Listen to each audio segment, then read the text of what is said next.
All right. What faction you in, mate?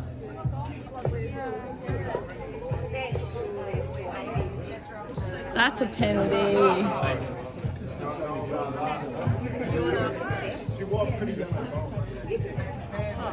That's 2 weeks in a row. We gave you a chance last week, Cam, but you done it again. Green looking good. Obviously, number 1 team. Nothing to worry about there. All right.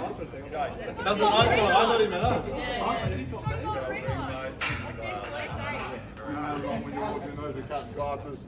You don't have a gold ring. All right, so clothing. So yeah, first up, thanks very much, Red, for setting up all the stuff since you guys came last. Yeah, I had to sort of put a bit of decoration on last week, so thank you for that. Well done for last week, everyone. Thanks for coming down. Just a reminder, it would be good if you did fill out the form to let us know that you're coming next week, setting up the heats. So if you are coming next week, chuck your name down. And I think we're pretty good. Like we had everyone except one. It's probably a record. Put their scores in. So just remember, as soon as you're done, probably one thing a lot of people don't know is you can put your score in, and then if you repeat it, you can take it out and put it in again. So put it in as soon as you're done. Chuck it in your phone and try it. Don't leave them here. This is where the blank ones are. Take them from there, but then put your scorecard just behind, on the little supplements bench there. Okay, so. Yep, chuck them there once we're done. But yeah, in terms of housekeeping and stuff, I think that's pretty much it. Okay, so this week, yeah, we've got a repeat workout. So I think a fair few people have done this one before, which don't know if that's good or bad. But we've got 21.2 is 10 alternating dumbbell snatch, power snatch, 15 burpee box jump overs, 20 dumbbell snatch, 15, 30, 15, 40, 15. 50 snatch, and then 15 box jumps again at the end. So pretty simple, probably standards a little bit simpler than last week. It's like 2 movements we should be pretty familiar with.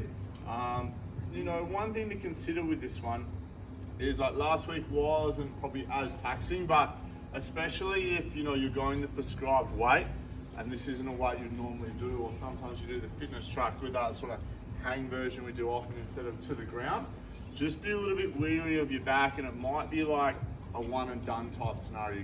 Last time there were a few people that were a little bit sore, so yeah, have a good crack at it tonight, because you may be a little bit tender if you're not used to this sort of movement with this load. But yeah, we'll talk about sort of how we're going to do it, like ways to sort of get after it in a little bit. But first thing we'll do is just cover off on the standards. Okay, so we'll go through the burpee first. So this is the prescribed option. So the burpee begins with chest and thighs on the ground as per usual. So you must have, if you can't see, when your chest and thighs, your whole body gets on the ground, one hand and one leg either side of the tape. Okay, so the tape must be dissecting you. It's how we generally do them anyway, but you can't be on sort of a bit of a funky angle or whatever. Okay, you must be able to see that tape running down the middle. So pretty easy, that shouldn't be an issue. Getting onto the box, so the prescribed standard is jumping on top of the box, and you don't have to stand up, you just simply have to get over the box. Okay, just exactly how we always do them. If you are doing the modified version today, the exact same height, it's still the 24 and the 20, but you can just step on and get over, okay?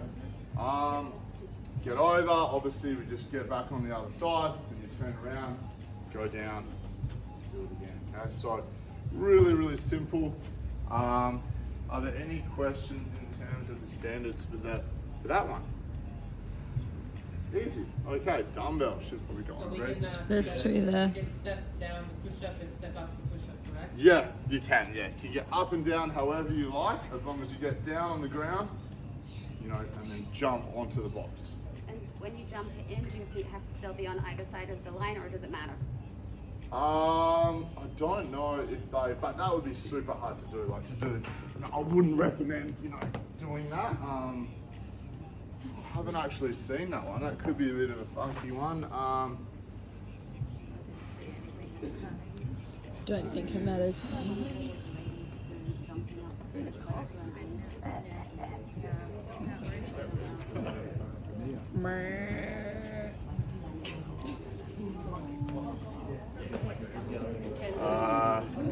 It doesn't actually mention, it doesn't say, so I assume that you could, but once again, I wouldn't recommend it. So you don't need to have your feet wet side. No, and like a normal jump, if you are jumping, both feet must leave the ground at the same time. You can't, one and the other. It has to be both feet leave at the same time. Okay. Any other burpees while jump over? Questions? Cool. Okay. So dumbbell snatch. Yeah. Both heads of the dumbbell start from the ground, and this is probably a big one that I know I sort of do sometimes without noticing. Is your opposite arm can't touch the body, so you can't sort of support yourself here or give yourself a little hug or something. You start, with that hand off the ground, and then you finish with it locked out. So, from side on, the dumbbell knee. So you can't just lock the arm out and be here. From profile, it should be sort of over the top of you. So knees are locked out, everything's locked out, that's fine. If you need to split or something like that, you can, but you must return the feet back in line, everything in line when we finish the movement, okay? On the way down, if you did this last time, you had to wait when it was past your eye, but you don't have to do that anymore. So, most people do find it easy to change straight away. So if you're changing hands, you can change and then change wherever you want. But just be careful that some people get a bit mixed up and they change sort of on the way out. That's a no rep, okay? So you have to make sure you lock it all the way out, then bring it down and change, switch it over, okay? So don't think there's too many more stands that just like the touching thing. You can face any direction you want. Typically, I think we'll just try and set them up. The best place for your dumbbell is going to be just next to your box because you're always going to finish on the opposite side to where you start. So have your dumbbell just to the side. That way you don't have to walk further than you need to. Yeah, so any questions on the dumbbell snatch? Is it both heads of the dumbbell on the ground each rep or just the one? Yeah, both heads of the dumbbell, yep. So same as the stand we always do, or we should always be doing. Always does that, yes. Yeah, that's right. But, and I don't think there's any standard, if you do, obviously you don't really want to lose control or whatever, but yeah, if you have to dump it or whatever, just be wary of people around you, but you can drop it if you need to, but you're not allowed to help someone if it rolls off down the road or whatever and they need to go get it, they need to go get it, okay? You can't just put it back, okay? So everything is up to you. And it's your responsibility to know that the right dumbbells are there. I've done a whole workout with the wrong dumbbells, so yeah, I can't standing it up. But yeah, just check. There's a few different weights. So on the scorecards, I've written them in kilos what they'll actually be. But there's a few people in certain categories, or we've got the masters, or we've got the 14, 15, so we've got different weights. So just read the scorecard; it'll tell you which ones you need. So any other questions on the score on the easy? Just with both heads of the dumbbell touching, they have to touch at the same time. Because I know when people go quickly, sometimes it's quick, it's 1, 2. Yeah. It's the same time. Yeah, same time. I don't know if they stipulate that actually as well, but I think Yeah, because it happens quite often. Quite often. Different things. Yeah. Because you feel that you have them or not. So you have to start with a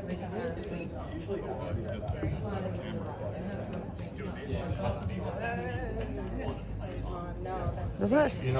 look, It says both heads on it says the both heads have to start from the ground. Look, if you slow it down to 1,000th of a second, you're never going to be the exact same time. But let's just try. I don't know. If someone's I think you can clunk it, but it can't 1, 2. Does that make sense? Try your best because it's gonna be easier to do that anyway. Leaving the ground.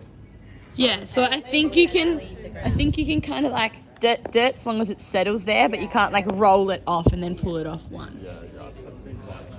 I think if it's slightly if you're on the ground recording in slow-mo it's never going to be perfect. Yeah, try Never know. Never know. Yeah, all the weird questions come out of gold fashion.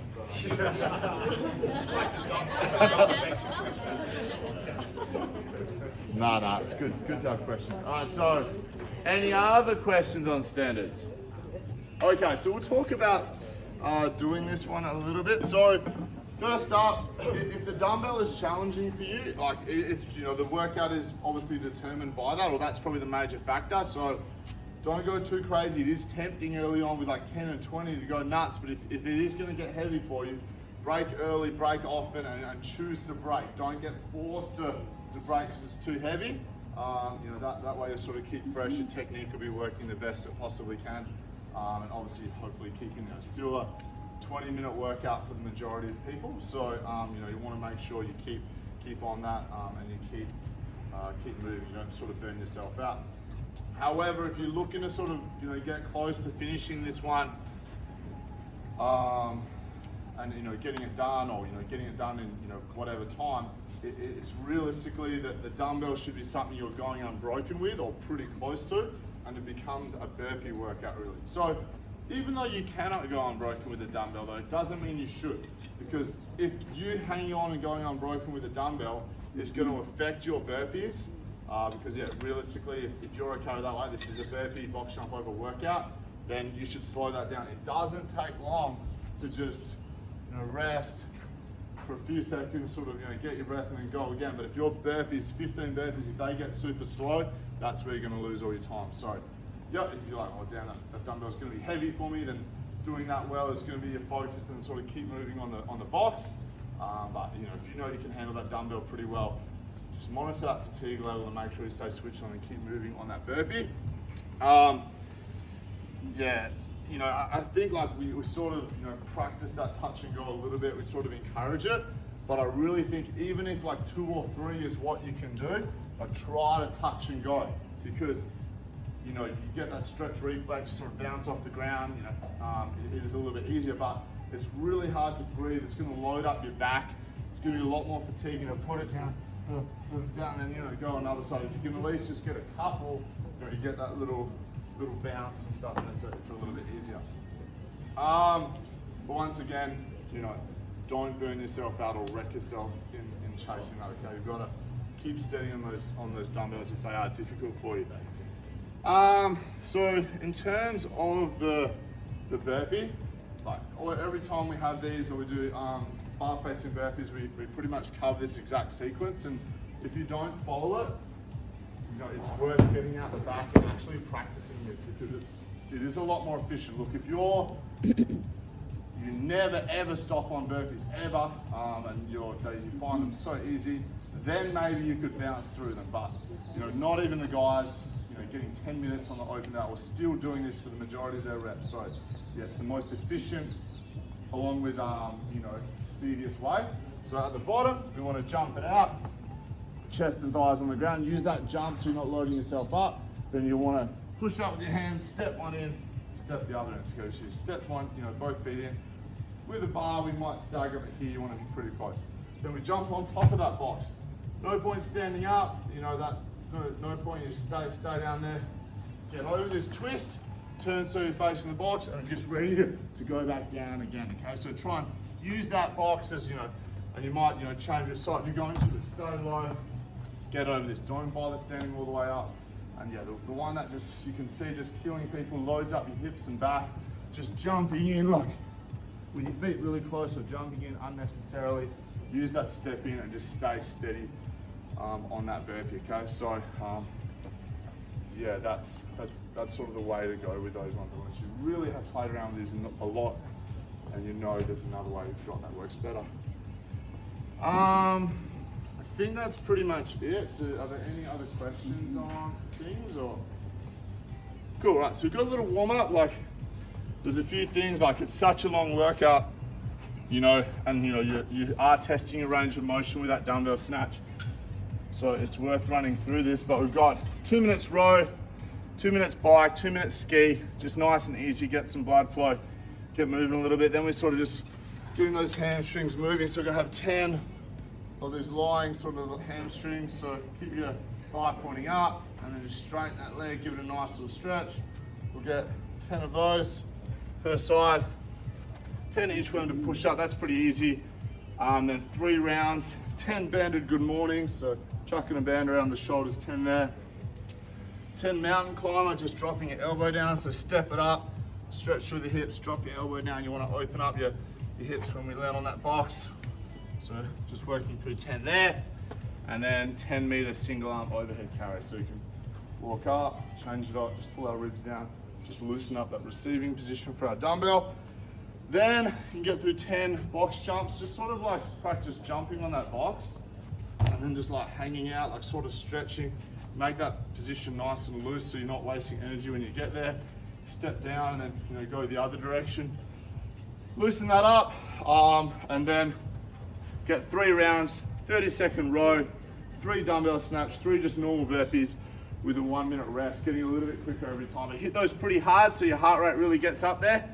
And that should be finish that with about 5 to 7 minutes before your heat. And then you'll be good to go. So once everyone's judging, they've got a whole 20 minutes where you can warm up. This will run you through pretty much perfectly, and then you'll be on ready to go. Okay, so yeah, if you've got any other questions or whatever, hit up your captain or come and see me. But yeah, if you check out in that first heat, obviously make sure you're judging for your corresponding person on the same lane. There's no numbered lanes, just go wherever, but just make sure we're judging that same person so we know who's who. And yeah, good to go, crew. So we'll be into it in we'll try to kick it off.